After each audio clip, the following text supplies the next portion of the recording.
Doctor साहब गर्मी का कोई आसान इलाज बता दें।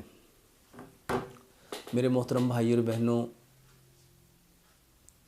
ये गर्मी, ये एसिडिटी, ये तेज़ाबियत, ये जलन, किसी के जिगर में गर्मी है, किसी के मैदे में गर्मी है, किसी के मसाने में गर्मी है, इसका बेहतरीन और आसान इलाज पानी है।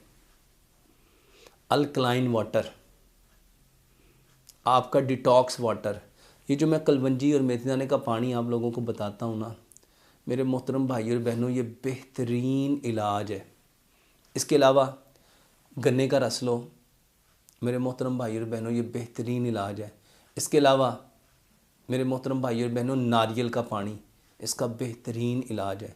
इसके अलावा मेरे मोहतरम भाई और बहनों, आजकल गाजरें आई हैं, गाजरों का जूस चुकंदर के साथ मिला के लो, बेहतरीन इलाज है मेरे मोहतरम भाई और बहनों। इसके अलावा आपका ये जो अल्लाह सुब्हानो ताला ने, अल्लाह अकबर, इमली और आलू बुखारा, ये बेहतरीन इलाज है मेरे मोहतरम भाई और बहनों। वो चीज़ें जो अल्लाह सुब्हानो ताला ने पैदा की हैं उसको लो, ये आसान और सस्ते इलाज हैं।